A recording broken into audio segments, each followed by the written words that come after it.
We just went to the hardware store and we've got a whole mix of light. The whole concept of this is to create light, see light, use light, but we'll call it on a budget. Not everybody has the budget for expensive professional lighting. Light is just light. So we went to the hardware store, got a budget of about $100, and we're gonna take these different types of lights, go inside and have some fun. This is about using the quality of any type of light with any camera you have. So we're gonna unload this stuff and go inside and have a shoot. Hi, I'm Bob Davis. Welcome to this edition of Digital Classroom. We're actually gonna talk about dirty lighting. And what I mean by dirty lighting is that we're mixing all different types of light sources that you can commonly find around your home.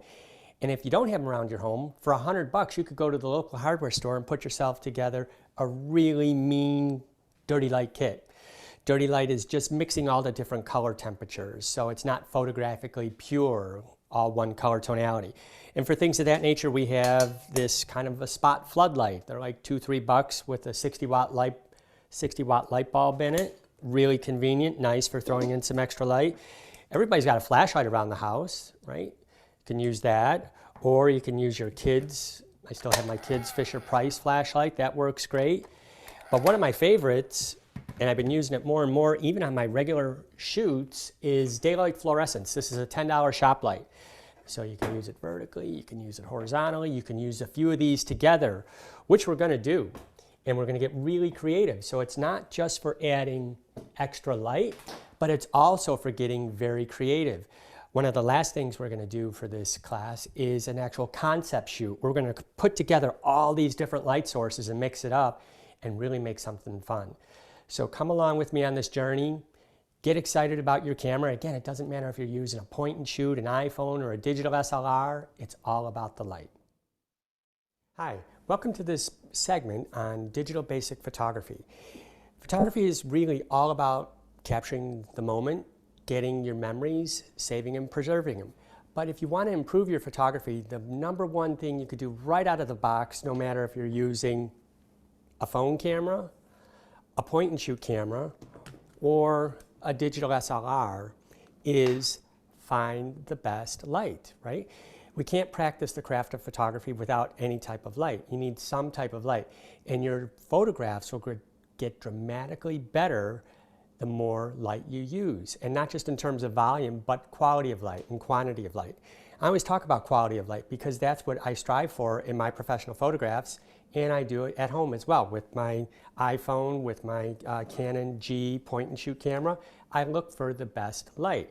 So everybody has a kitchen in their home, right? This is kind of average, and it's not always the brightest place in the house, but oftentimes this is the heart of your home and where you take a lot of family photographs, gathering around the kitchen counter, birthday parties, things of that nature. Just getting some fun photographs. We're going to take you through it on how to get the best possible images from whatever camera you're using at that time with either A, the light that's in the room. We do have some beautiful window light coming in here, or B, some of those lighting kits that we put together from the hardware store. If you just rummage around your house, I'm sure you have flashlights, I'm sure you have kids' toy lights that'll work. Let your imagination go. An old shop light, fluorescent light, they're all great things for lighting. And as your passion for photography and lighting grows, well, that's when you graduate into the pro lighting gear and you evolve. But don't let that be a stop factor for you for getting good images. Don't feel right out of the box if you got a camera as a gift that you're not getting great pictures from it. Find the light first, and that's what we're gonna do. So we're starting off in this kitchen, and then we're gonna come over here, and in this home, it has a beautiful, beautiful sunroom. And the light here is great. So it's kind of like Goldilocks and the Three Bears. You go around room to room to room and you see one room that has a little bit of light. You walk around your house and you find another room and it could have a lot of light, like in this room. This is a sunroom. It's beautiful, light coming in from everywhere. But if you take your camera in any type of automatic mode and we had someone sitting here and I go to take the photograph, well, it's going to expose for the background and then your picture is going to just get very, very dark because it's too much light. But if we pan around and come over here, wow, this is just right. Boy, the point and shoot looks great. My digital SLR would look great. Even your iPhone photograph would look great. Photographers strive for this quality of light in a studio because you have two light sources coming in that's very soft, beautiful light that wraps around.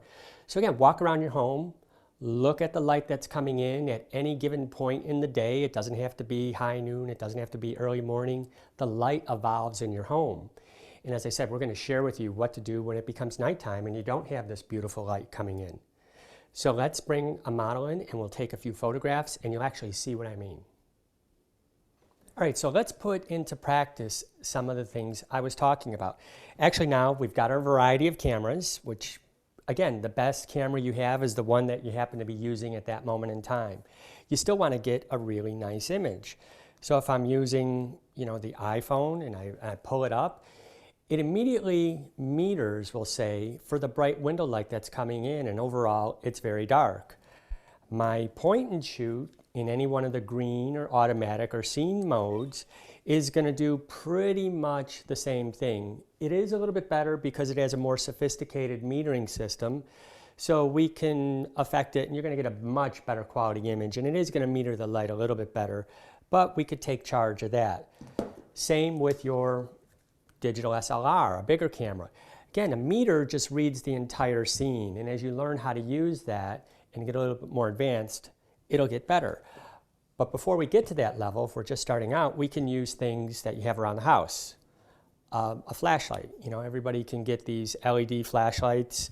You could focus the beam on it from a spotlight to a wide light, right? A flood to a spot. You might have one of your kids' toy flashlights laying around. Not the most reliable, but they do give light and they're very nice. It gives a nice spotlight effect, which will work, right? We're going to make photographs with these. You also have from the hardware store, I kind of call it a chicken light because when I was a kid growing up, we'd go visit the farm, they'd have these lights in the chicken coop to keep the chickens warm on their cage.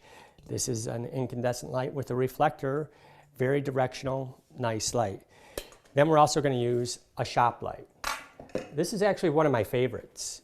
Now it's big, but it's soft, beautiful light. And if you actually have someone who can assist you and hold this, this is really getting to a soft box quality, professional level light modifier. And you'll see the quality of the image change as we take them. So we're going to have Lily come in, and we're going to take one just with the light that's here, and then we're going to improve it with these lights. So Lily, come on in right here, and we'll just have you, I think, right about there. So when you're photographing anywhere, you want to watch for distracting elements and lines. That just comes into composition. But for right now, let's just stick about lighting. So as I said before, Lily, if you can look toward me, and if I was just using my iPhone, right, she's very dark, okay? We're not using an artificial flash or anything of that nature. So my assistant will have Bobby come in, and just off the bat, we're going to ask him to hold the Fisher-Price light, and look at that, we get the highlight right in Lily's eyes, right? And it works. So we'll have Bobby hold this right to the side and keep the trigger engaged and get the light right on Lily's face. And oh, right away, even with the iPhone, it's so much better because we have the light and the sparkle in her eyes, right? So that works out. So let me use my G camera, and we will actually shoot it with that. There you go. Very nice. Nice warmth in her eyes. Beautiful. So Lily, kind of maybe lean in on the counter there. There you go. Bobby put the, let's clean up this foreground just a little bit, right? And even with my G, it's adding some warmth. And because it's in an auto mode for the scenes, it's actually picking portrait. Very nice. I could do the same thing with my iPhone, right? It's just right away. Bobby, let's get the light on her, and I put it right on her face, and we could take the picture, right? Very nice. So this is a little bit low intensity, meaning the quality of light. So we could put the monster down, Bobby. It also has a color temperature, and I kind of call this dirty light because we're not so much color correcting, photographic true color correcting for the lights. The lights all have different color tonalities. So the regular flashlight is what we call tungsten based. So it's very orange, very warm. So most homes, most environments have light in this tonality. Your LEDs are a bluish light. So if you see the difference between the two, cool, warm, that's all you need to think about, right? So this one is more intense. So you'll really see the effect on Lily, and then we could actually, oh, look at that beautiful light right on her face. So Bobby, if you hold it, and notice I kind of like my light up a little bit high because we're used to seeing light coming from the top down, whether you're outside with sunlight or even in your home. So we'll do the same thing with this light. So there we go. And Lily, if you'll look right toward me, and I'm so used to looking through the viewfinder. There we go. Nice, beautiful. Very good. And we could come in closer. Oh, that's nice. Beautiful light right on Lily, blending with the window in the background. And I could come in just a little bit more. And it has a nice sparkle. And we could do the same thing with the iPhone, right? And that actually varies the intensity, doesn't it, Bobby? The light? Oh, we have it up. There we go. Nice, very nice. So just for one illustration, you can turn that light off. What I want to do is actually turn off the lights that we are using to actually film this, so you can get a sense of what the light is for real in this kitchen. So if we could kill our auxiliary light. All right. Now we'll just quickly play with those lights a little bit more because you can see we're getting some light from the pendants, which is nice, but our camera is going to sense it as too bright. So may I have the flashlight again? So just the LED flashlight, you can see what a difference. Oh, I made it in the spot mode. There we go. What a difference that makes. This is the cool light, right? So it might be too cool for the tonality. If we pull up the spotlight again, right? Oh, this is great because it's the same color temperature as the lights in the home already. So this is kind of like the old days when you were a kid, maybe in the 60s, and your dad would pull out the Super 8 movie camera and have the big flash gun. But cameras are more sensitive to light these days, so this is only a 60-watt light bulb.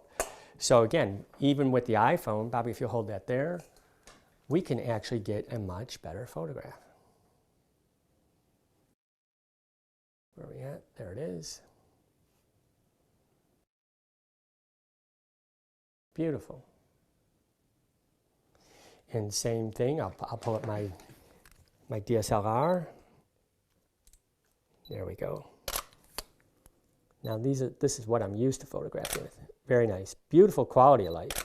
And I'm just going to back up a little bit just so we can see Lily in the entire kitchen. Nice. Good. Now just to change things up really quick, just so you can actually see and get a sense for seeing light, is we're going to turn that off. And if you may set it to the side, and look at this. This is just so much fun. So it's just a $10 shop light, right? Fluorescent, they're daylight bulbs, which you can buy at any hardware store. They're very soft. You can photograph this way for a vertical, this way for a horizontal. So Bobby, if you'll come on this side, please. We'll do it horizontal, just like that. Oh, that's beautiful. And I'll use my point and shoot camera. Oh man, that's stunning. I mean, it looks like we have a professional lighting crew in here, right? So you can just put this on a garment rack or any other thing like that. We're going to illustrate how you can use this if you don't have a person to hold it. But again, what I really want you to do is see the quality of light. So we're going to turn this off really quick. And now we're going to use the window light.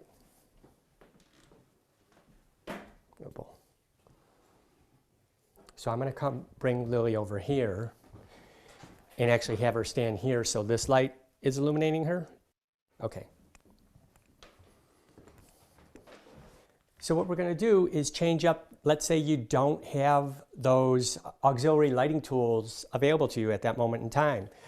Everybody has a window in the home, right? So whether, again, you're using a camera phone or your point and shoot. I still love my point and shoot. And these are even great these days because they're Wi-Fi enabled.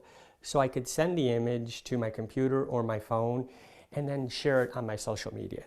So Lily, oh, that's beautiful. You just lean a little bit forward, maybe take your arm on there. Yep, lean down, just so it's just a nice composition. And oh, look at that, she knows what to do. But you can also tell your person to do that, and that's gorgeous light. And then just turn and look toward me, please. Beautiful, very nice. So we're seeing the window light, we're getting this good quality of light right in the environment, right? And I could come in, just turn your chin a little toward me, please. There you go. Beautiful. These are great. So it is very much just seeking and finding the light in the environment. One more, and then I'll take a couple with the iPhone, just so you can see we're not doing anything tricky. We're not manually controlling the camera. We're just leaving it all in the green box mode for now. It's picking the right color balance because it's in auto white, and we're not so much caring about that. We're just going for the quality of light. So even with this, with the iPhone, because we're getting this beautiful light from the window, works great. Awesome. So now let's go into a different part of the house and see what we could create there. We've looked around the house and we found this beautiful sunroom. It has streaming daylight coming in all around it. As I said before, kind of like the Three Bears, sometimes it's too much. So we have Lily sitting in this chair with her back against these two beautiful windows, right? So we're going to actually make a few photographs here because this is a common mistake that people do. They come in and like, oh, lots of light, it's going to be great. They take their photograph, and when they get them back or when they download them in your computer and look at them, you're like, why is it so dark? It was so much light. That's because the camera is reading all of this light and not the light that's actually falling on your subject. So we're going to take this challenging one and use some of our dirty light techniques and make that image, and then we're going to work easier. Sometimes it's better to work smarter, not harder, and we'll just ask Lily to sit in the other chair, which is gorgeous studio quality light. So let's make a few photographs and you'll see what I mean. All right, so I'm going to use my digital SLR first, and it's in aperture priority mode, auto white balance, so I'm not doing anything special. We're just going to pick it up and take the photograph as it would be. And what's going to happen is it's underexposed, meaning it's trying to balance out all this bright daylight coming in and the light on Lily, so it's not very good. So even with my pro level camera, most expensive camera that Canon makes, it's not a good picture because it needs to be manipulated. So I could do that manually. Being a professional photographer, I would know what to do. But if it's just a camera that you got for Christmas, like a Rebel or a digital SLR of some sort, you're going to be disappointed, right? So with that image, so it's even the same. We're going to pull up the iPhone, open it up, and we're just going to take it straight up. Boom, there's the picture. Not very good. Same thing's going to happen with my point and shoot, right? Same thing, right? Because we have so much light coming from behind. So let's bring a little bit of dirty light in. Bobby, let's bring that shop light in. And this is what I mean. It's just a beautiful, in professional photography terms, this is a strip light. Very soft light. It's in a vertical strip, and we'll walk it in a little bit closer, right? And just lift it up a little bit, Bobby. And we could see the quality of light changing on Lily. Like, wow, that's gorgeous. So now I'm going to take this camera. Same thing. Beautiful light, because it's actually balancing out the brightness from the front to the light in the back. And if we didn't have this light, we could use a white piece of cardboard, we can use a sheet, but it still wouldn't bounce enough light back. Where this $10 shop light, even with my iPhone, has balanced out, get the focus mark right on Lily, and giving me a much better picture. There we go. Good. And the iPhone is okay. The point and shoot is good. Oh, we did the point and shoot already. Take one more. Beautiful. And then I'm going to take one with my pro level camera. And even my pro level camera, if I wanted to, I can use the live view to actually see what I'm doing. There we go. but instead I'm actually going to look through it.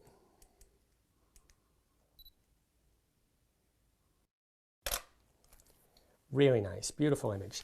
So we could take the shop light and let's set the shop light aside just in case you don't have one. And we're going to use the flashlight just really quick. And I'll use my point and shoot camera. There you go. Let's get it to the brightest setting. Good. And we'll put the light right on Lily.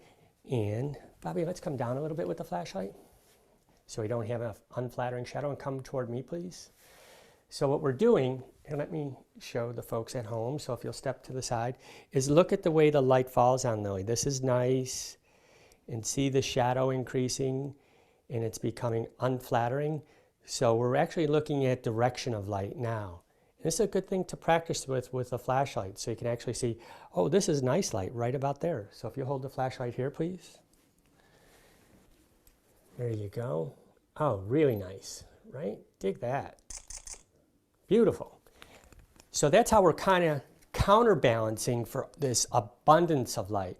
But like I said before, let's work smarter, not harder. So Bobby, you can take the light out of the shot, and we're actually going to switch positions and have Lily sit in this chair.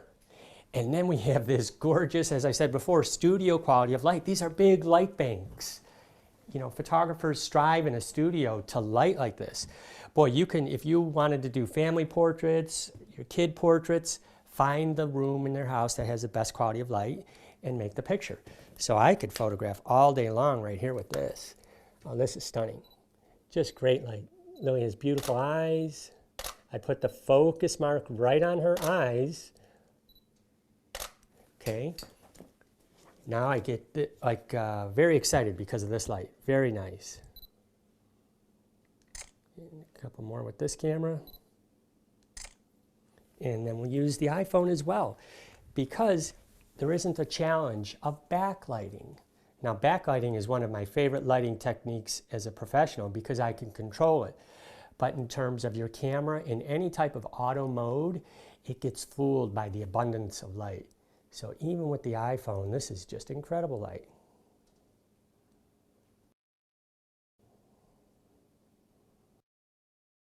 There we go. I'm just trying to compose a nice image. Beautiful. Awesome. So I hope what you're gaining from this is to walk around the environment you're in, find the light, and ask your subjects to be in that light, and then just shoot away. Have fun. Okay, we were downstairs in this home, and it had great natural light. Lots of windows, good light coming in. Fairly easy place to shoot. We walked through when you have too much light behind you what to do to just get that light over your shoulder and let it bathe your subject in beautiful light. Here's another scenario. What if you're in a room that has absolutely zero natural light, no window light at all? You have some overhead can lights, which is not very flattering on your subject. The light comes from top down, causing dark shadows under their eyes. You can use your on-camera flash for sure for fill, and it'll help, but your pictures will look snapshotty. So what we're going to do is we could augment the on-camera flash if we want to use that, or we can do our garment rack light. So we're going to do an actual group shot. What we've done so far have been singular. And all the lighting techniques that I've shared with you thus far will work for one person, two person, three persons, multiple persons. It's just seeing that light. So we're actually going to do one person and then a group shot, as oftentimes we do for family photos, on the sofa. What I got here is really not Frankenstein, but it's a garment rack, right? You put these in your closet to hang your clothes on. But what I did is I used some little zippy wire tie thingies. You get a bag of these for like $1. And I fastened them, the fluorescent lights, right onto the upright struts of the garment rack. And it creates a beautiful quality of light. These are daylight fluorescent, but what's cool is it's mobile. It's on wheels. So we could actually photograph through it. We can create directionality by being on the side. If we wanted to get one light, well, we unplug it, right? If we wanted to up our budget a little bit, we could have got fluorescent lights that actually had a power switch on them. But I wanted to do this down and dirty for as little cost as possible. So let's take some photographs. We'll do one with just a straight on camera flash, one with no lighting, just a light in the room, and then with the garment rack light.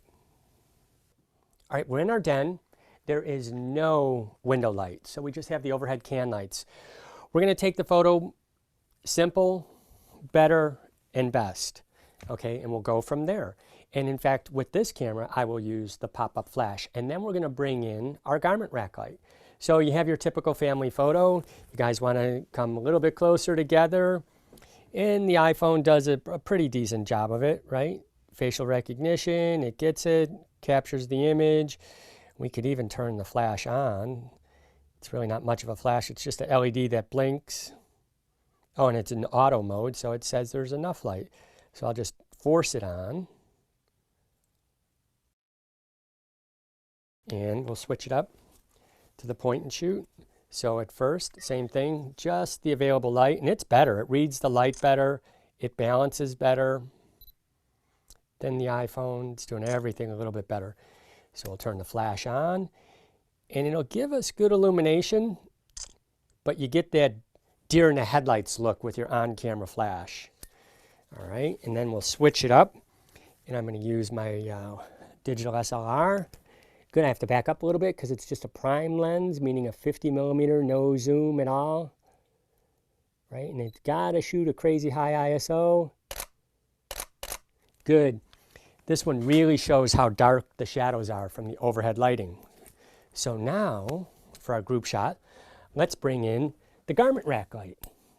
So we power it up, soft, beautiful light from the fluorescent tubes. We're just using two. We could put a third one here and a fourth one across the bottom if we chose to. So I can make the photograph, wow, right through it. So that's what's nice about this, is it's open. We could shoot through it, right? And it's on wheels. So get my cameras out of the shot. And we'll go through the same progression using the iPhone. Oh man, what a difference. So why don't you, Bobby, put your hands over your eyes. Okay, there we go. Good. iPhone looks much better. Turn the flash off. Off, there we go. So we're just getting the light from the garment rack. And then if I want it to not be so straight on the lighting, I can put the light off to the side a little bit, and we get depth and dimension. Very nice. Good. One more. Now we'll do the same thing. Good, better, best. All right, I could come here with the garment rack. Oh, awesome. I could come straight on. Get a little bit of directionality from the light. Excellent. And then we'll shoot through it. I love the quality of this because you get the beautiful specular highlights right in the eyes. Nice. One more. And let me get the big camera out. And the quality of light on this is just great.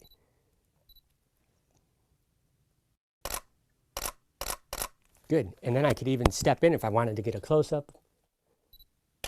Do that. Boom. Beautiful light. All right, we did a quick down and dirty, not a portfolio shot, but just an illustrative shot of more than one person with this light. Now what we're going to do is just make a photograph of Lily, and we are going to use the garment rack as our main light source. We'll turn one bank on, the second bank on, and then we might even play around with the chicken light as a little hair light, just to see how it looks. So let's make some creative images using this lighting kit and see how things roll. Let's get a little creative now. We have all the lights on in my dirty light kit. The garment rack is illuminated. Both banks of the daylight fluorescent lights are illuminated. And from the side, just to give a little skim separation light, much like the window was downstairs, we have the tungsten 60-watt chicken light coming in from the side. All we're doing is painting with light to where there would be darkness. And what that's doing is it's creating depth and dimension in the image. Now I'm not sharing with you any of my settings, meaning shutter speed, ISO, white balance, like I have in my more detailed advanced digital classroom lessons. The reason being is everything I'm shooting with, the iPhone, the Canon G series point and shoot, and my 1DX are all, for lack of a better term, in the green box mode. Auto ISO, shutter speed, auto white balance. Auto white balance is mixing in the daylights of the fluorescent and the tungsten tonality of everything. So we're just shooting as if everything is in the green box mode. All right, I love this point of view through the light. The quality of light is just stunning. So I'm going to take a couple frames right here with my 1DX and a 50mm lens, and I could change things up. Very nice. It's beautiful. Lily has beautiful eyes. So I'm just changing my focus mark to get it right on her eyes. There we go. And I could actually come outside this garment rack if I don't want to shoot through the opening for a little directionality. And I've got the tungsten light behind her. And if I really wanted to get creative, I'm in aperture priority. And this has a very shallow depth of field, this lens. And I'm going to choose the aperture of 1.4. And I get the chicken light behind her head just for some separation. Beautiful, amazing. I get a little bit of flare from it. Very nice. Now this is like a photo shoot now. The quality of light from here is just stunning. So I'll take a couple the same way with my Canon G16, and everything again is in the green box mode. So we'll do our full length, right? Shooting through the garment rack. I could come over to the side. Beautiful light, beautiful illumination. I could come to this side. So this is going to work for your group, family, any dark environment. And we could also get that light in the background. And let me do the same thing. I'll put that light behind Lily to act as, like if we were in a studio, a hair light.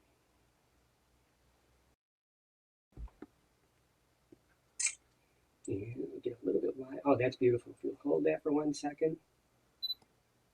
And one more with the G. Love the quality of light coming from the garment rack. It's just stunning. So now let's do a little bit of creative control. Let's get dramatic. I'm going to come over here, turn off the chicken light. Right? And then we're going to turn off one bank of fluorescents. Remember, these are the least expensive ones I could find, so they don't have an on and off switch. Okay, now we have very directional light. It's just one bank. And if we were in a studio, speaking in studio terms, this would be a solo strip light. Very beautiful.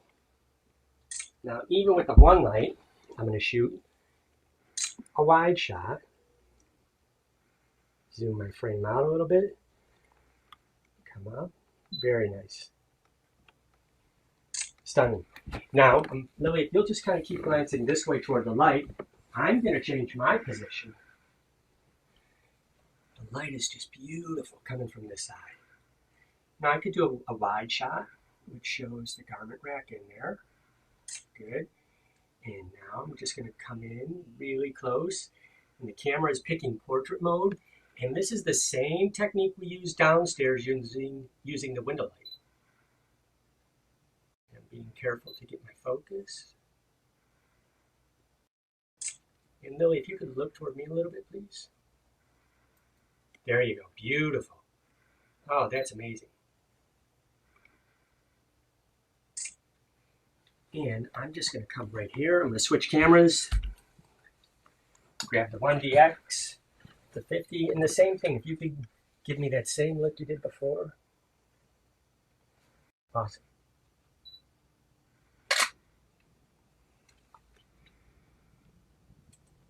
And I'm just going from 1.4 to 2.8. Good. Beautiful. Excellent. Beautiful quality of light on a hardware store budget.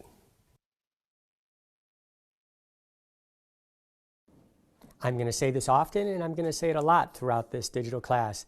Look for the light, right? Everybody does those photographs. My wife does it. If I'm out of town or if I'm on an assignment photographing something, the kids may go to a dance or do something like that, and she just takes pictures with either her iPhone or our point and shoot. That's the camera that she grabs all the time. And we have a fireplace mantle in our home, same type of situation, which most people do, and you have a window right here by it. It's a great source of light. So Dawn will do that. She doesn't break out any type of lighting. She's regular mom.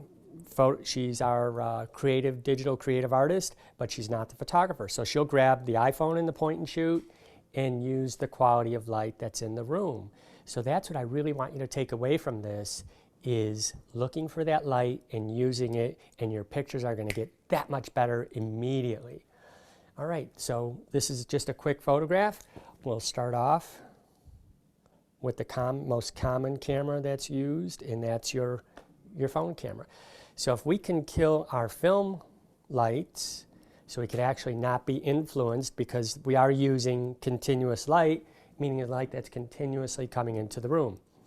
So Lily, if you could just take a step over this way a little bit and scoot your feet up a little. The only reason I'm doing that is because there's objects on the mantle. And I always look at the composition in the background. You don't want something coming out of your subject's head, like a flower vase or anything like that. You want to have them to the side, so it's not out of your head, but off to the side. So Lily, if you'll look toward me, just turn it your waist a little bit. There you go. Good. So even with the iPhone, I mean, the light is just stunning in here. So again, I focus right on Lily, take the photograph. This looks great. I could walk up, turn your chin a little toward me. No, this way, sorry. There you go. Beautiful. And we have just a really nice image. Make great Instagram photographs. There we go. Awesome. So we have this beautiful bank of light right here. So I grab oftentimes the G, because I don't pull out my digital SLR if I'm not working. For me, it's like a busman's holiday, so I use the G a lot. And we're using this great light that's coming in from the window. And then if we had to do the full length shot, you know, in front of the fireplace, it's gorgeous light that's coming in. So what I want to do is get a cutaway shot so you can actually see this light evolving in the room.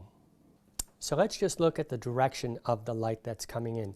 We have this beautiful window in the room. Open up the blinds, light streaming in. It's this beautiful light panel, like a giant softbox, again, in the studio. So as Lily's faced toward the window, the light is gorgeous, beautiful, great modeling, good tonality everywhere. Your pictures are going to look great. If she turns away from the window, and we'll have her do that slowly one more time, so you can actually see the light changing, and then slowly turn away. You'll see if your subject was facing away from the light and you're over there taking the photograph, well, it's not going to turn out so well. Kind of like that old rule that used to be on the film box when you used to have Kodak film. It would say, have the sun over your shoulder. It's a great rule to live by. You know, sure, rules are meant to be broken. You can get creative and go against the grain, but that's as you graduate up in your journey in lighting. But for now, Lily, let's turn you this way. And then if I take my camera and I shoot with the light over my shoulder, so we have the beautiful light coming in from the window. Again, it's a big, giant softbox. There we go, and Lily's looking right toward me. Oh, it's a stunning image. Very nice. And I shoot wide, and then I shoot a nice medium shot. And the light is so good, and she has such beautiful eyes, I can't help it. I want to photograph a nice tight shot. And you can, because the light is just so amazing. Let me grab one with my digital SLR. I really love the light. Beautiful. And I'm using a 50mm lens on this camera, which is exactly what your eye sees in perspective. Very nice. And can you bring your hand up again along this side of your face? Oh, that's beautiful. And just turn just a little bit. There you go, eyes to me. What's happening, and when I ask her to move that way, I just kind of get her to turn her eyes toward the light, so you have nice highlight on one side of the face and shadow towards the other. Because we work in a two-dimensional media with photography, light and shadow add depth and dimension to your images. every environment offers great light. So what we did first, by the fireplace, by the mantle, we were using one light source. And right now we're using natural light as our lighting. As I said, the more you become keen in seeing the light, the better your photographs are going to be. Now we're going to use two light sources. So we did a pan around of the environment in this home. There's a front-facing window which has window shears in it, which is softening the light. So we have a front light source. We have a beautiful backlight source now with the windows. And I'm not shooting directly into that light, right? Because if I do that, it's very strong backlighting. As I said before, let's work smarter, not harder. If I take 2 steps over here and I frame it so Lily is actually, the background is the dark corner, the window acts as beautiful backlighting. Look at this hair light and the light on her shoulder. What that's doing is it's separating Lily from the background. We're not even using any type of auxiliary lighting, and we have this gorgeous light. All you have to do is become aware of it, right? And I'm watching my backgrounds as well. So we have the front light, we have the back light. So at first, I'm going to take a few photographs with my digital SLR. I have a 50mm lens on it, and then I'm going to make a few with the iPhone, and they're just going to be stunning. Look at that light as it changes, as it comes in and out from the sun. Very nice. Beautiful. Right, so we could shoot vertically, we could shoot horizontally. And as I said before, what I like to do is get the focus mark right on the eyes, which I can manipulate and move in my camera, my SLR, to give me precise focus. Now with the point and shoot camera, or your iPhone camera, you could actually move that focus around. If you're not sure, then put everything in the center, right? Because it's going to focus right in the center. But here, I'm going to come in with the iPhone, and I tap right on Lily's face, and move a little bit to the side. And Lily, if you'll turn your chin a little toward me. There you go. Just have to get right on her face, and I kind of manually start controlling the iPhone by telling it where to focus. Beautiful. And we have this great light now. Awesome. So again, just see the light. So what we're going to do is, oftentimes you have to do a portrait in your home for yourself, right? You're not doing them professionally, but you want to photograph your kids, your husband, your wife. This would be an awesome spot to take pictures because we have backlighting, front lighting. So it separates the person from the background. Now we're going to add in some of our dirty light kit. We'll start off with just the shop light, then we'll bring in the chicken light, and then we'll add them both together. So we reviewed a little bit of 2 light sources and the window light that's coming in, and it's great. So let's say, even though the light is here, that we didn't have that front light coming in from the front part of the house. So we're going to actually augment the light that we have here with a simple, I don't know what else to call it, because as I said, I call it a chicken light, because the first time I saw these was on a chicken coop, keeping the chickens warm. And then we put a 100-watt light bulb in here. This is just a 60-watt light in a reflector, so you can actually focus the light. So what we're going to do is we're going to use this to add a little bit of warmth. And here's where the term dirty light comes in. The lights coming in through the windows are daylight, so that's a certain color temperature. Daylight falls in a little bit of a bluer color tonality. Your home lights or tungsten lights fall into a warm tone category. So we're just going to keep shooting in auto white balance, and we're going to mix it in so the light isn't color corrected as in pure photography, where you have what I would call clean light, where we would match everything to one color source. So we're going to turn this on. And you can see currently, although we do have good light coming in, we're just going to bring your focus right to her face by adding that light. Voila, right? Nice. It's a warmer tone light. It's warming things up. Her dark top, without it, kind of blends in with the background. And all I want to do is add a little bit of sparkle so that we can see the tonality in her dark clothing. So we're just bringing this up. Now, if you don't have an assistant, these have a clamp, right? If you don't have anybody in the house to help you, you can grab a chair and clamp the light onto it. Instead of rearranging furniture, I am going to use one of my light stands. This is a very inexpensive light stand. As I said before, you don't need a light stand. You can clamp this on the back of a chair. But I'm just going to pop it up here. And it just clamps right on. And we're going to lower it a little bit. And that's the one nice thing about the light stand is I can adjust it. But as I said, you can use a chair. So I like that angle of light. Look how it's creating the separation in her clothing. Even though we did have that plenty of light coming in, this is now taking it to the next spot and actually giving a little bit more separation on this side, right? So when we're just with all of our available light, this side is darker.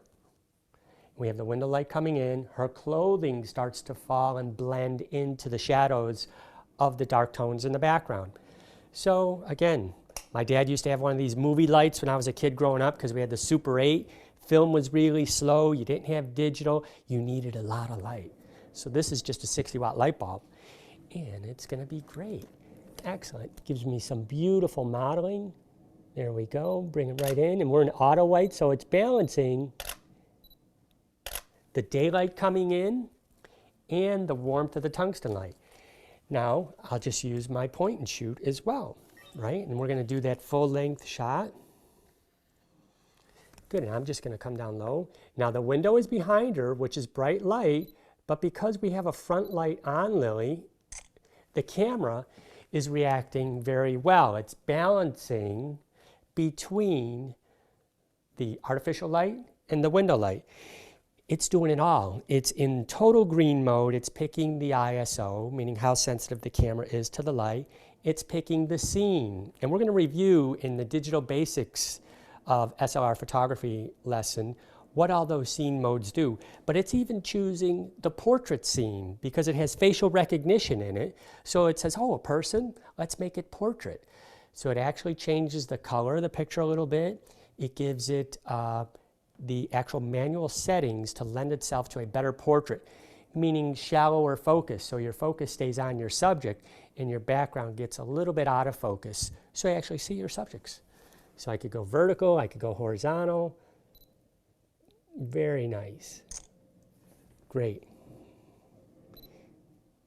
Really nice. I'm just going to back up a little bit more.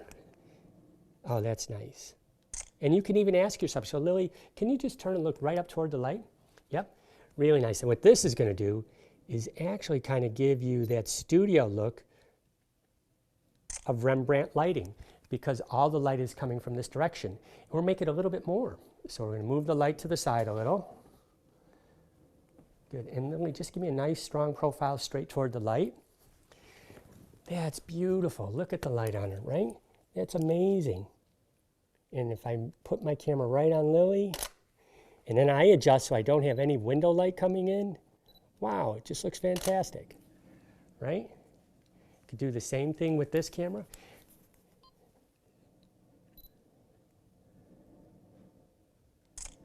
Amazing. Let me get one more. Beautiful. Now just turn your head and look right toward me, Lily. There you go. Oh, it's exciting.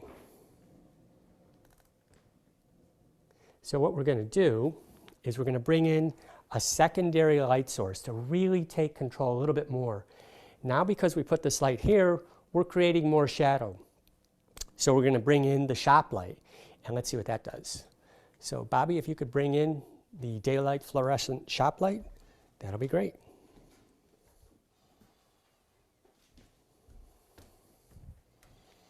We'll plug it in.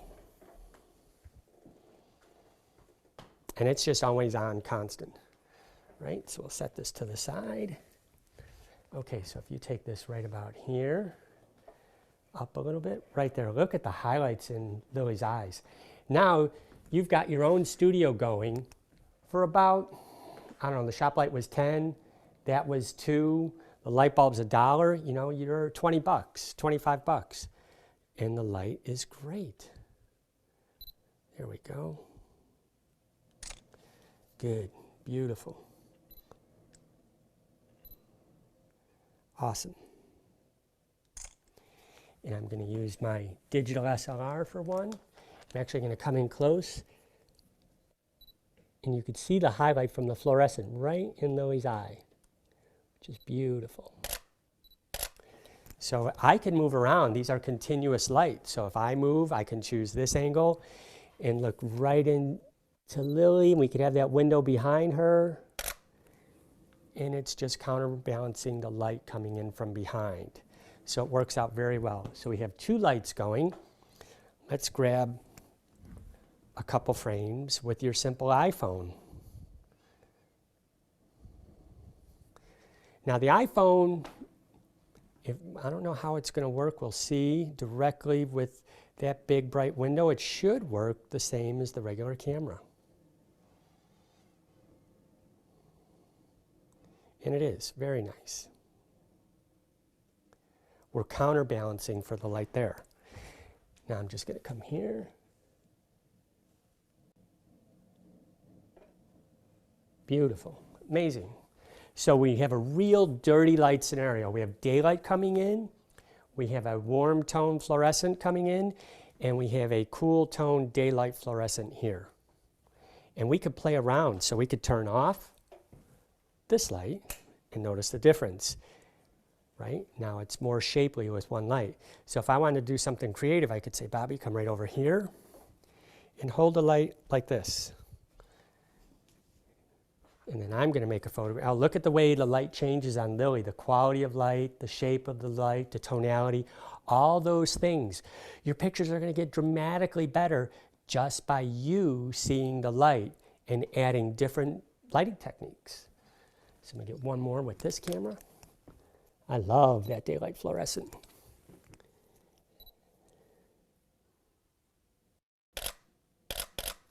Good. And then I'll get one with the point and shoot camera.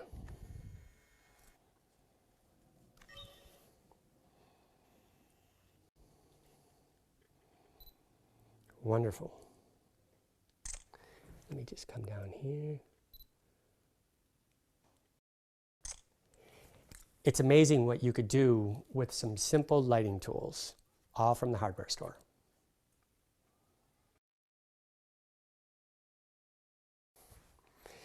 All right, we've gone through some practical things, some traditional things, so to speak. Now we're going to have fun. We're going to take everything that I shared upstairs, minus the ambient light, and put it to use for kind of a concept shoot here in an unfinished basement. So we have our filming lights that are on, but we'll kill those when we're actually doing the shoot. We have the garment rack light, which is 3 $10 fluorescents, and then you buy the bulbs for them, and I chose to go with daylight bulbs, so it gives that more neutral color balance. I've got a couple flashlights, and even have 2 floodlights. They're a couple bucks with a 60-watt light bulb. And what I did to paint color on the background of the cement wall is I got some of the 3-ring notebook file dividers. I think they're by Oxford. They come in a variety of colors, and they become my gel. So in photographic terms, it's a gel. So we'll be able to paint the colored light on a neutral background. Right now, you really can't see it because we have so much white light going on with the garment rack light on. But once we kill that and we go to a more dramatic scene, these are really going to come into play. So let's make a few frames and show you what you can do, the power and the possibilities of using light to your advantage. So let's have some fun. Let's turn this basement into a photo studio. I'm going to be shooting, again, you could shoot this with your iPhone, you could shoot this with your point and shoot, but because we're actually making a concept photo shoot, I'm going to shoot it with the tool that I'm most familiar with, and that's my Canon 1DX, and I love the 70-200 telephoto lens because I have a variety of focal lengths, and thereby I don't have to move around as much. I could come in tight, I could go a little bit wider. This is a great lens for shooting your kids' soccer games and football games, and it's awesome for portraits.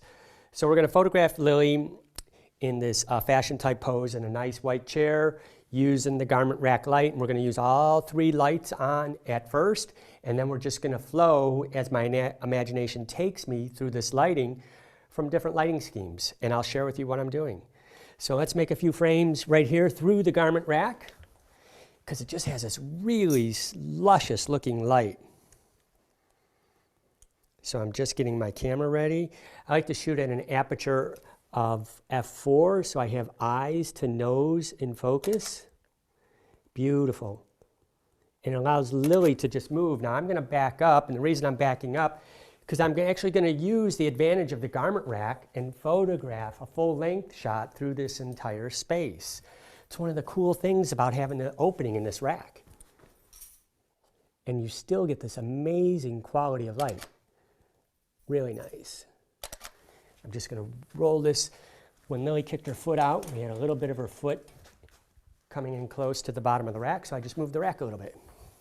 What's nice about the continuous light is as I move around, I could get a completely different look. So if I want a little bit more modeling, I could come here.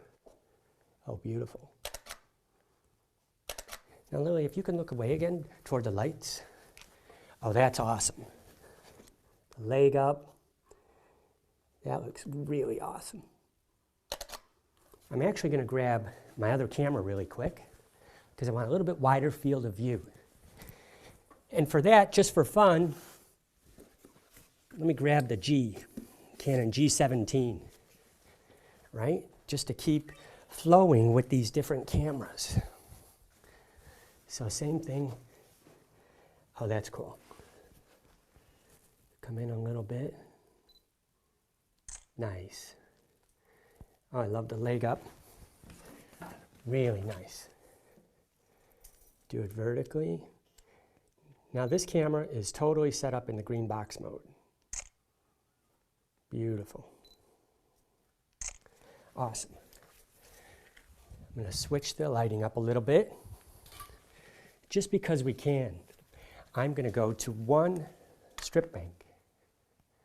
And I think I'll choose the one closest to Lily. So that is going to be on the left side. And look dramatically already how the lighting has changed, right? And if I want a little bit of side fill, we're going to use a flashlight. So again, I'm going to come over here. This looks like a total softbox. Beautiful light. Stunning, stunning, crazy beautiful. Very fun. And that's just one bank. So let's add a little bit of drama. We'll keep up with that one bank. And I'm going to put a spotlight with a flashlight right on Lily's face. And then I'm just going to roll this a little bit to the side, move it away. There we go. Oh, that's cool. So she changes her position and it inspires me to change the light up a little bit. Right, there we go. Oh, look at that light right in Lily's eyes. It's beautiful. Now again, we're dealing with two different color temperatures in our lighting. The LEDs, these flashlights, you know, they're not color true to anything. They're closer in the bluish tonal range. The fluorescents are in our daylight color range. Very nice. Lily, can you open your right shoulder toward me? There you go, good. That just gives me a little bit more length. Beautiful, oh nice. Nice, nice. Good. Now I'm gonna put just two strip lights on. And the reason being is I want to get this wonderful highlight that these two strip lights create in her eyes. And for this, we'll use the G16 for a close-up.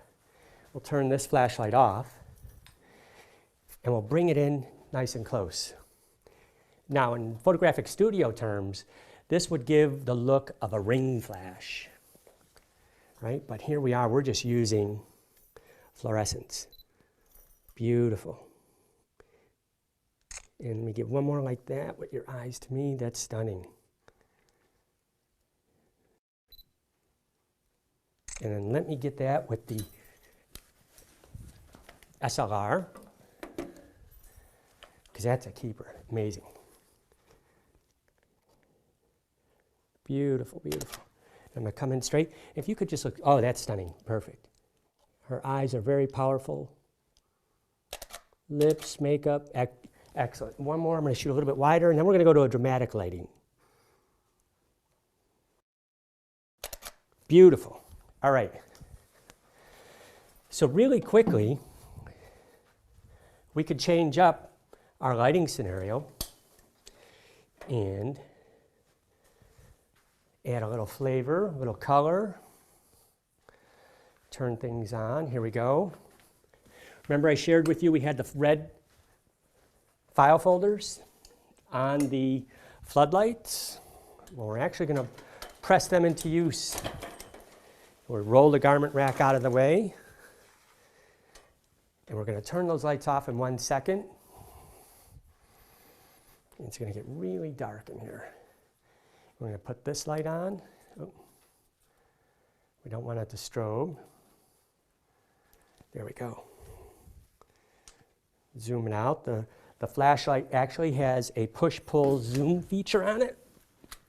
And there we go. Real dramatic looking shot now. Now I hope you can see the red on the walls, the spotlight on Lily. And if I bring this up a little bit higher, I just have the flashlight gaffer taped to a light stand, just because it gives me the flexibility of not having to have someone stand here and hold it. And we'll take one like this, grab my camera, and then we're going to have a little bit more fun with this. Now it's so dark in here. Lily, can you kind of put your hands to the side, kind of like a, yeah, there you go, beautiful. Perfect. Oh, crazy, stunningly beautiful. The red is so rich in the background, and it's not a traditional photographic gel. Oh, that's nice. It is just file folders. And I'm going to come in a little bit closer. So if you may turn your head a little bit toward your left side, yep, and a little too much back towards me. I'm actually just watching the shadows so that they're complementary to Lily because it's direct lighting. Oh, nice. Could you lean forward in kind of a power pose to me? Yep, there you go. Good. Now as she did that, she kind of came out of the light a little bit. Now I'm going to bring the light. There we go. That's all I did. I'm going to grab a second flashlight. These are little LED, inexpensive Firelight flashlights that have 3 power output ranges, an SOS mode, and we could zoom it, right? So you saw my other one is really tight. So this one, I'm going to come in a little bit just to add a little bit of light to her top, right? Just right about there. I hope you could see it picking that up. And then I just dimmed it a little bit. There we go. That's just adding a little bit more light to direct your eye to the sparkles in her shirt. Amazing. And one more here. Awesome. So then we'll change this up really quick and we'll come back with a different look. Coming out from the midst of the fog, we could be in London, could be Jack the Ripper. Just having a little fun now. So what we're doing is a concept shoot. We're taking these dirty lighting techniques and we're having fun. So we have Lily here, we've got some flashlights, we've got a decorative Edison bulb just hanging, and a fog machine, right? These are great things to pick up after Halloween. You can have a little bit of fun. So if you ever watch movies, one of the things that they always do, Vampire Diaries is a great show to check out for their lighting and photography, is there's always a mist in the air. And the reason being is it picks up and refracts the light. Another thing they do is they wet the pavement down to get that reflection. Never will you see in any movie that has any kind of budget, a movie where the street or the pavement is dry at night, because it would just go dark. With having some sheen for reflectance on there, it picks up the highlights. So that's the idea here with the fog, is we're going to pick up those lights and make them dramatic. We're going to do a dramatic lighting shot by sprinkling some fog in here. If we use the fog in a large light source, such as the garment rack, the whiteness of the fog is going to reflect the brightness from the light, and it's not going to look too cool. But if we do a dramatic shot with the spotlights, the flashlights, little Fisher-Price Herman Munster light, it's going to look really cool. So it's crazy kind of settings. We have lots of different color temperatures going on here. Now this is a little bit beyond basic, but I'll just illuminate this to you, enlighten you, so to speak. So this flashlight back here, these are LED. They fall closer to the color of daylight, which is right around 5,600 degrees Kelvin. And Kelvin is the exact color temperature of light. Your light bulbs, which are in most homes, are very warm. Warm tonality, around 3,200 degrees Kelvin. Now those are advanced photographic terms. You might want to check out my other digital classroom lessons where I go deeply into that. But I'm just sharing that with you now, so when you see these images come in with the video, sometimes you're going to see cool light, sometimes you're going to see warm light. It's not anything I'm doing in the camera. The camera will say is neutral. It records more towards the daylight color spectrum. So anything that is not daylight is going to appear orange. Now I could take over and do something creative, which we're going to do because we're doing a creative shot. I'm going to go into my camera and I'm going to change it from that baseline daylight to something more towards Kelvin in the 3,200 degree range, maybe even 3,000. What I'm doing is I'm artificially coloring inside the camera, coloring the photograph by making it very, very blue. These lights, the warm lights, are going to look normal. But these lights back here in the fog are going to record very blue, very cool. So it's going to look like a really dramatic image, and it's a lot of fun. So you really don't need a studio. If you have a basement, you have an empty room, and you want to take your photography to a different level, no matter what camera you're using, your iPhone, your point and shoot, or your digital SLR, try some of these different techniques and different lighting tools and different color temperatures. Nothing we have down here is professional photographic equipment. It's all things you could pick up at your local hardware store. All right, we're adding a little bit of fog to the set to get some mist in the air around that light. And fog is heavy, so it's going to drop down. So Allie's up on the chair putting some fog in here, and you'll actually see it start to mist. That should be good, Allie. And then if you'll just walk around back here and fog the ground, but behind Lily, if we get too much fog in front of your subject, your image is going to feel very soft, even appear out of focus, and your autofocus camera can and will sometimes focus on the mist. So that's why we might use a fan in here to just make sure it's very clear on Lily's face. Yeah, we'll really fog the ground up some. Good. All right. Good deal. So if we could kill this other light panel, there we go. Okay, Allie, that's good. Come out of the scene. Good deal. Now I know it's hard for you guys to see, but it's going to look awesome for us. I love the light. So Lily, are you going to stand or sit for these next ones? You're going to stand? So because Lily is standing, you can actually see what's going on, the light back here. It is just an effect, but I want to have it actually illuminate and help with Lily. So this is just a flashlight, taped, gaffer taped, and you could see the beam of light like a search beam, right, in the fog. What we want to do is I want to get this light up. There we go. And a little bit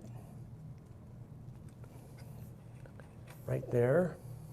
So we're actually going to pop Lily off the background with it, right? So it's a very spotlight effect.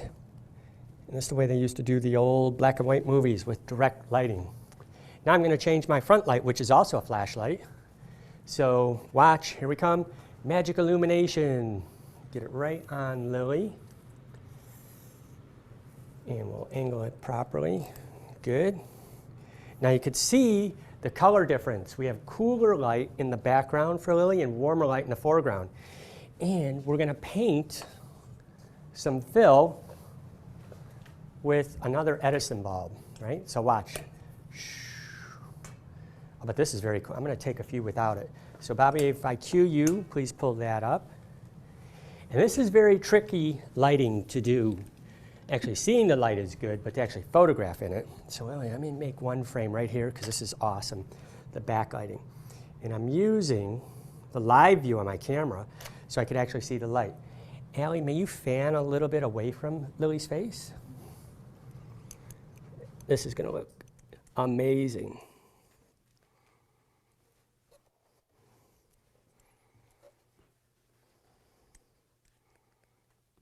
Oh, you can move a little closer, Allie. I mean, it's just amazing. That's good, Allie.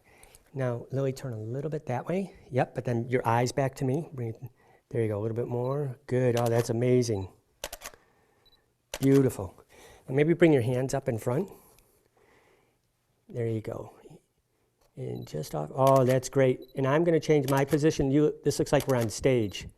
So, Allie, will you hold the camera for a second? All I want to do now is get a little bit more light output from this spot. So I'm just going to zoom it in a little bit tighter. Right? Good. And when Lily put her hands up, it kind of crossed her face a little. So I just want to bring it over so the shadows are not on her face. Now I've set the color temperature on my camera to record at around 3,000 degrees Kelvin. So everything's going to go blue that is not tungsten. Beautiful, beautiful. I mean, you know, it's crazy what you could do with this. So Allie, if you could fan a little bit more off of Lily's face. Lily, this is really coming out amazing. Very nice. Just want to get a little bit less fog on you, okay, so your eyes are just so wonderfully bright and they're a little sharp. Here, let's do this, Allie. We don't have to. And you could see it's just going to clear up. There we go. Now we're getting the highlight. Okay. Good. And see how the fog is actually catching the light and refracting it? Oh, can you look like away toward that light, please? Bring your other hand down. Yep. Oh, it's just a really strong, amazing profile portrait. Good. And then maybe put both your hands on your hips like this toward me. And I'm going to back up out of the field of view because I'm using my 70 to 200. And we're going to get this shot from behind. I'm actually trying to get down low enough. Oh, there it is. Get the light behind Lily. And Lily, may you look towards that other? Oh, that's it. Now, but turn your body toward me at the hips so you get the flare from your arms. Yep, good. Let me just see what we're doing here. So, Bobby, can you give me a little bit of that front fill? Beautiful. Oh, that's amazing. That's great. And maybe look towards the other spotlight. Yep, good. But bring your elbows and arms toward me. That's it, nice. Bobby, can you kill the front fill? Hey, we're still getting fog from that machine. Good, it's good. I got a clear field of view. Oh, I love the way the smoke is curling around, Lily. Look at that. That's amazing. So, one more. And can you spread your arms out a little bit just because it's so dark behind you? So, Allie, may you go in the background, pick up that flashlight and shine it at Lily's waist, please? And Bobby, can you turn that fog machine off? And you could zoom it in more at her waist. Oh, is that pretty cool? Pretty cool. So I'm actually going to come here, and I need a little bit more intensity from this. I just dimmed it, so let's do this. I want you right about here, please. And we're just adjusting the power output. There it is, and we're going to go like that, okay? And then Lily, if you can put your hands out again, because it separates. What I'm doing is trying to get the light to pass through. There we are. See, we got, Bobby, can you fan Lily's face, please?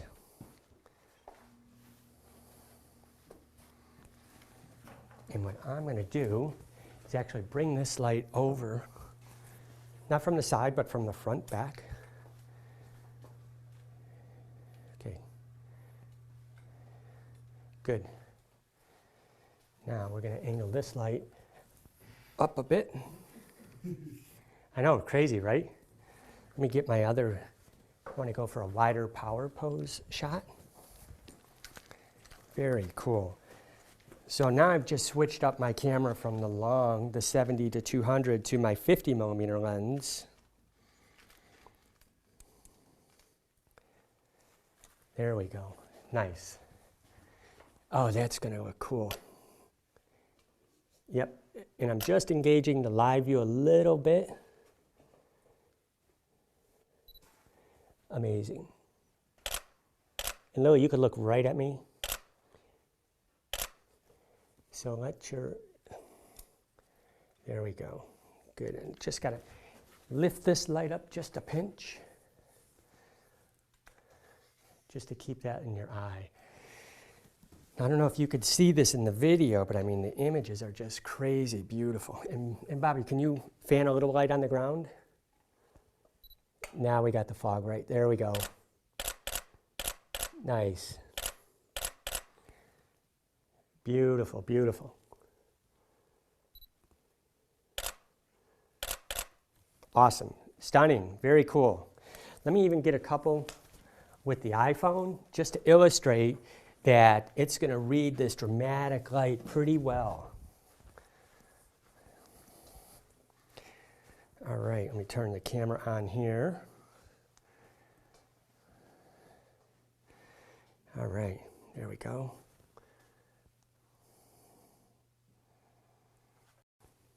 Come on, camera, turn on. There it is. Good. Awesome.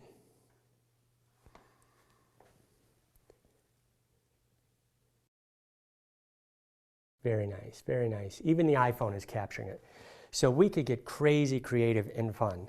All right, so let me clear the field a little bit. We could turn the lights up so you guys can actually see, and I'll explain a few things and recap what we did.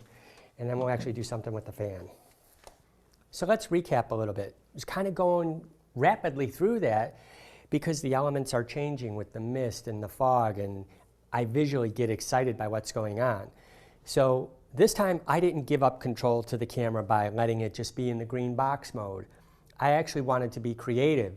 So I purposely underexposed the image, meaning I went into manual mode and I exposed for the lights that are here. Now, if you were just shooting in the green box mode, you're going to get a few pictures that work. But what's going to happen a lot of the times is it's going to read how dramatic and dark the scene was, and it's going to open up, meaning the camera says, oh, it's very, very dark, you need more light. When it does that, it's going to open up and give you too much light, and you're going to see less dramatic of an image, but you're going to see all the fog. So that's why I went into manual mode, and I created the look I was seeking right in camera. And I said before, if you want to learn more about doing that, check out the advanced lessons in lighting here on the Digital Classroom. I also went into the Kelvin mode so that I can actually take charge of the way the camera's recording the color. Now, if you don't know about Kelvin and you're using a point and shoot, don't worry about it. They have the white balance preset settings. So the little icon of a light bulb is really your incandescent for the warm tonality light bulbs, which would be Kelvin around 3200 degrees, which will give you the blue look in the images you're going to see when they pop up in this video. Now, there's going to be some images that are very warm, kind of orangish. They were in auto white balance, and that's what you would get with your camera in auto white balance. Or if you took your Kelvin up above in the daylight range around 5000 degrees, again, you have a daylight, which is the sun icon on your camera, and we're going to review all this in the digital basics area of this lesson. And that's why everything would record orange, because it's in the daylight color spectrum and tonality, and these are a lot of tungsten lights. So once you kind of get your mind around all these techniques, you can kind of bend and break those rules creatively and get the color you want and the look you're seeking in your imagination right in camera. And you could do this with your point and shoot. You could do this with your digital SLR. Challenge to do it with an iPhone. Certain apps for a camera phone do allow you to go in and pick your white balance setting, but they're pretty limited. So you're just kind of always stuck in the green box there. Again, here, we're just being creative and fun. So we're going to try a couple different things, maybe a fan, a little less fog, and maybe a little bit different lighting. Oh yeah, hey? Ah, that's it. We got a little fan going, and you can maybe have a little separation in your feet, Lily. There you go. Nice. And then this is your light for your face. There you go. Nice. And you can just work it. Yep. Nice. Oh, I love the movement in there. Beautiful. Oh, it's really, really nice.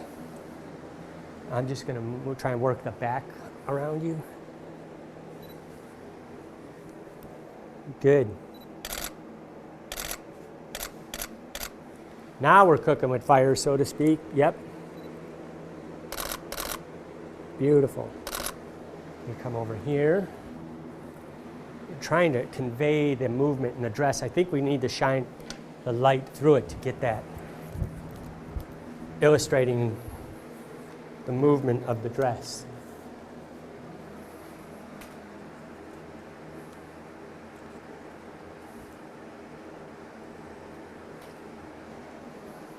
And what if you have one foot forward and this one back, so we can actually get this, and maybe you can help it by pulling that out a little when I can? Awesome. So it kind of gets a little movement going. Yeah, that might work. Cool. Nice. There you go. And your eyes to me. Nice, good. And just follow me with your eyes. Oh, that's great. That's awesome. Oh, I like that. And I'm just changing my angle with the light. And shoot through the garment rack so we get the Edison bulb in the background. A little bit of color tonality shift. Love that. And just keep your eyes right toward my lens, please. There you go. Oh, that's great. Oh, that's amazing. Beautiful, beautiful, beautiful. Love it. Yeah, we're getting some nice lift and movement. So, Allie, let's really throw everything we got at it this time. So, Bobby, we'll have the fan going, and Allie, I want you to have the fog behind the fan, so the fan will suck it and push it through the scene. And Lily, you could just go with what you feel, but just so you know, this is going to be the best for the highlights in your eyes. And let me just, since we're changing everything up, let me go cool.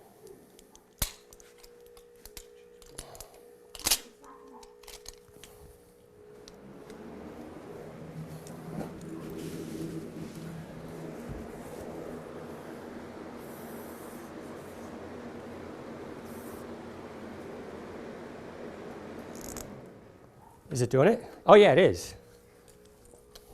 It's doing it. Cool. Good deal. Awesome. So you go ahead and just have fun with it, Lily, and looking toward that like almost like it's the sun. There you go. Nice. And your eyes toward the light. Oh, nice. Beautiful move. I like that.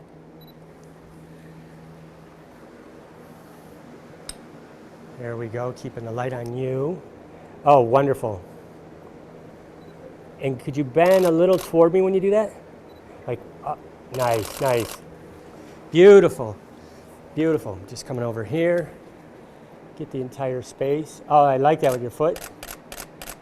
Beautiful. I'm actually just going to change some up and get in close, because the close-ups are just wonderful. Good. And come a little bit more into the light. There it is.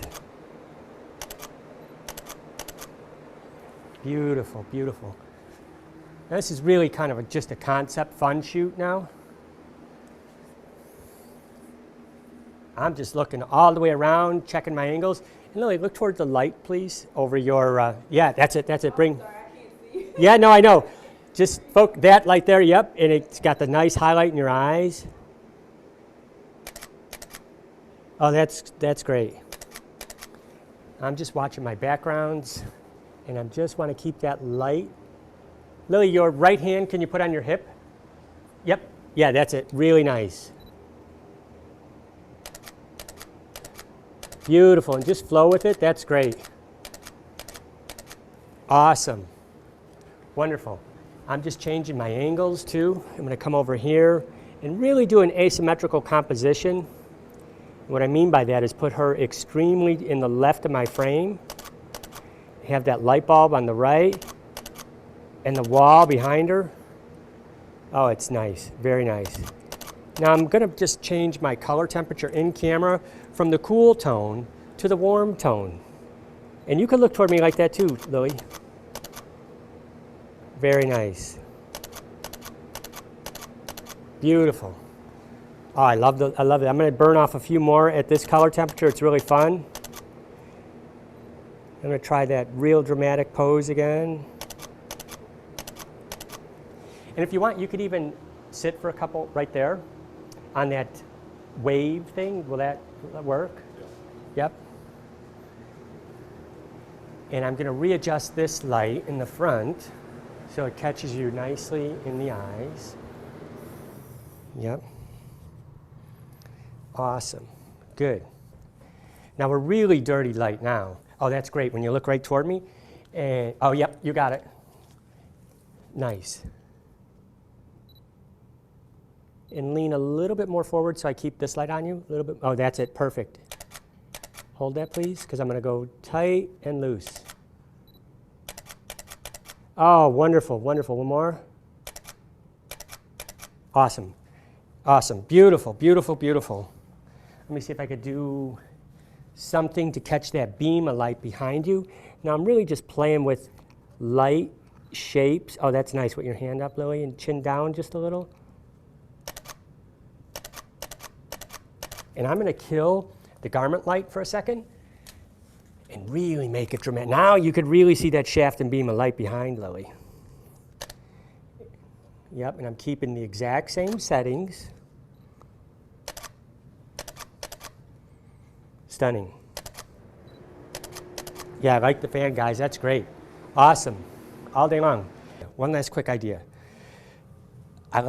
So the way you got the fog machine going now and the fan, let's do that right back here. Okay. A little bit of an angle on the fan and put yep, let's do it. Come on over here behind. This is going to look neat. You're going to hold it up. Yep. And then just shine the light like this through it. Okay. Cool. Just get this comfortable. Yep. And turn your fan on. And Bobby, just duck down so you're not in the shot. Oh, this is going to be really cool.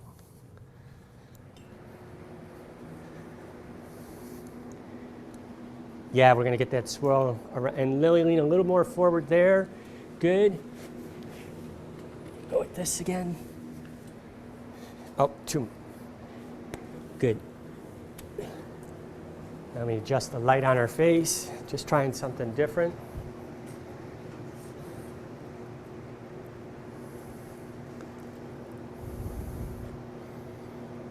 There we go. Let me get this back on there. Awesome. In just a couple frames. Oh, great. Maybe one hand up like this. Yep. Beautiful. But looking toward that light, not me.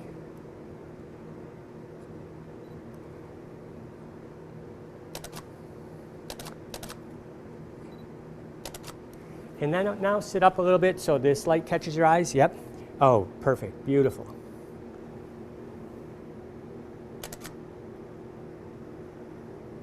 Very nice. Okay. You could kill the fog now, Allie. What?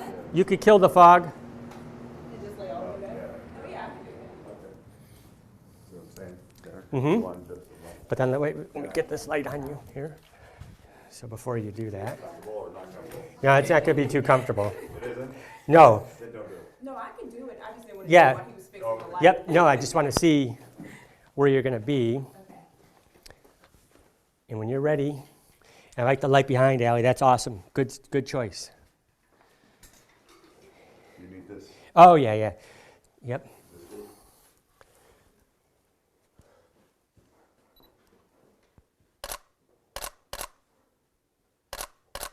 And The light adjusted at all? yeah, let's get it right on her face, Barry. Okay.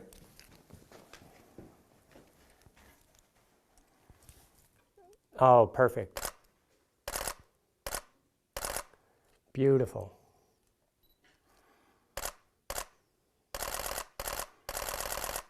Nice. And just kind of raise your neck up so it's not leaning so down, but just let your gaze go back toward that. Yep, too far. And let your eyes go toward the light. Yep, and turn your head a little toward me, please. But eyes toward the light, not at me. And a little bit back away from me. A little away, little away. Cool. Thank you. Okay, we're going to wrap things up with one last shot. We have this beautiful dress at eminently darkness. It's going to say you need a lot more light. But in reality, we want that dramatic look. So that's why I'm taking control. And I'm also taking control of the color temperature so that we can have it painted with light and color in camera. My goal is to pre-touch the image, not retouch the image. And what I mean by that is when you bring your images into your computer or however you edit and tone them, I'm pretty much doing that in camera. I'm getting the look that I want right in camera by controlling my exposure and controlling my color. So let's make a few shots and let's wrap this thing up. All right, Barry, you can kill the fog. And here we go. Now, very nice. Oh, that's great. And we have another light on the stairs, just filling in the dark areas. This is fun. And I'm going to actually change my point of view a little bit. There we go. And again, I like to just change things up. You don't always have to stay with the same point of view. Oh, beautiful. Beautiful, beautiful, beautiful. It looks good. I love the light. And we have the colors going. And we're doing it creatively in camera. Now I'm just going to come right over here and just photograph right up the stairs. I'm going to kind of break my rules a little bit. I don't normally like to shoot vertically wide angle because it can really distort your subject. But for this image, we're just having fun. So I'm actually doing that. And I'm going to come right here and get that fog and the light behind Lily. There you go, Lily. Thank you. Awesome. And just lean toward me a little bit so we keep nice perspective. There you go. Good. I'm also trying to think about what's going to be flattering for her. Good. And one more. Yep. Can you turn your left shoulder toward me? Really nice. And then pick your right foot up one stair. Yep. There you go. Nice. Good. And kind of twist from the waist. Yep. Give you a nice curve and put your left hand up on your... Oh, really nice. Very powerful. Very nice. Good, good. Excellent.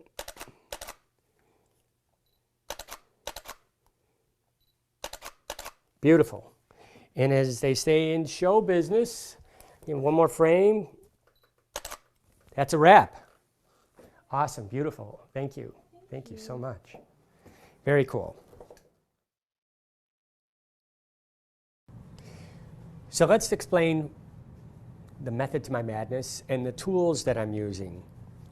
Everything I'm going to share with you is non-professional photographic materials that you can find readily at your local hardware store or home improvement store. Even picked up the plastic kind of Tupperware toter bin that you could stash everything in. And a lot of times you may have this stuff lying around your house, which I did. So I'm just going to unload it and go through and kind of discuss what you could use it for.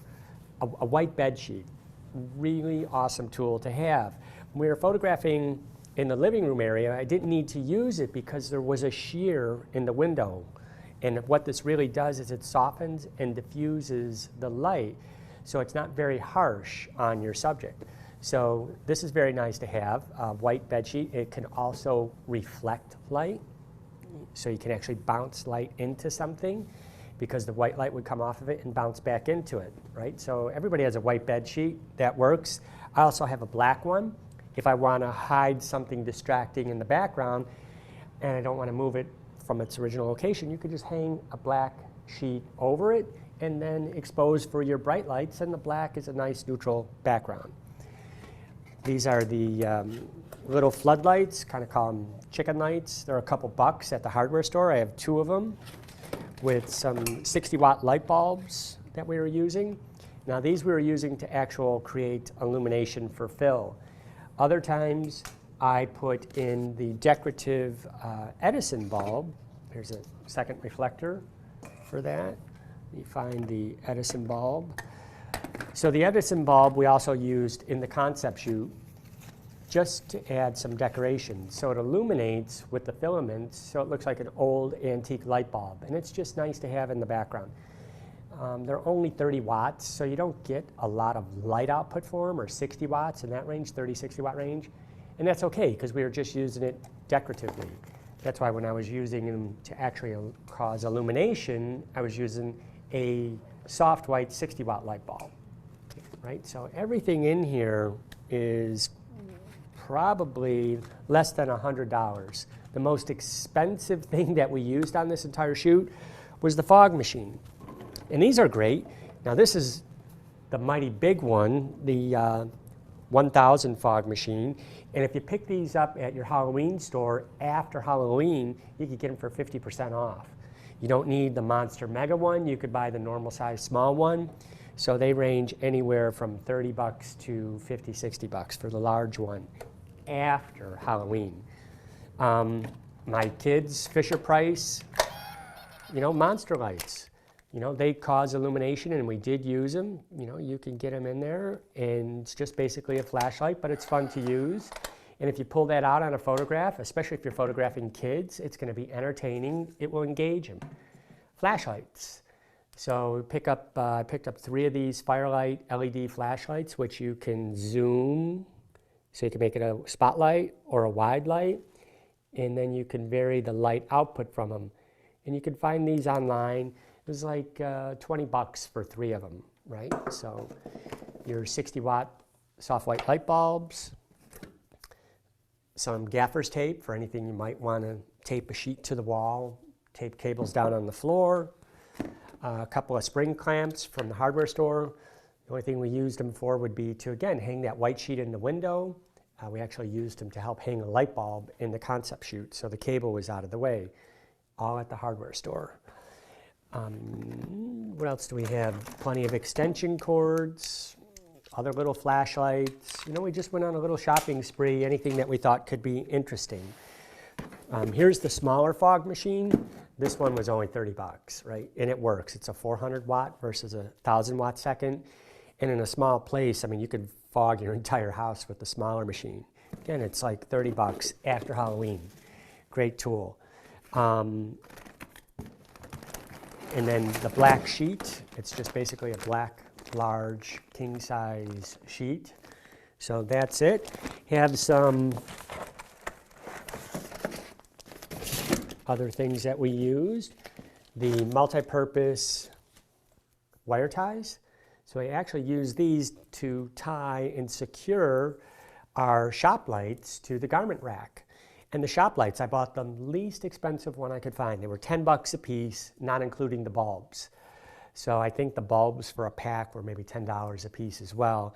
And you can choose either cool white, warm tone fluorescent, or daylight. I chose the daylight ones just because it would be neutral for color tonality.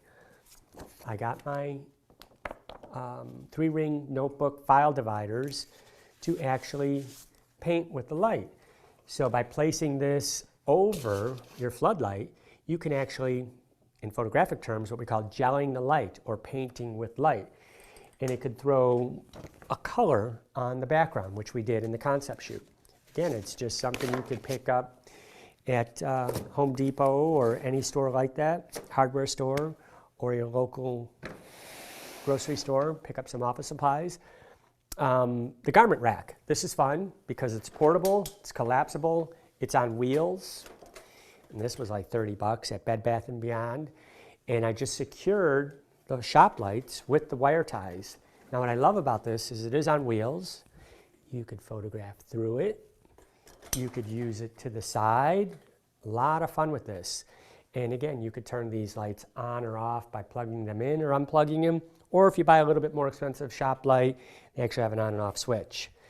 So all told, I would guess we have $100, maybe $120 worth of lighting tools that we picked up at the hardware store. The only thing in here that is truly photographic are my light stands. These are small, lightweight light stands, and if you have someone who's willing and good to hold your flashlight, they could hold it in place for you. But instead, I gaffer taped the Firelight flashlights right to the top of the light stand, so it would stay exactly where I wanted it to be.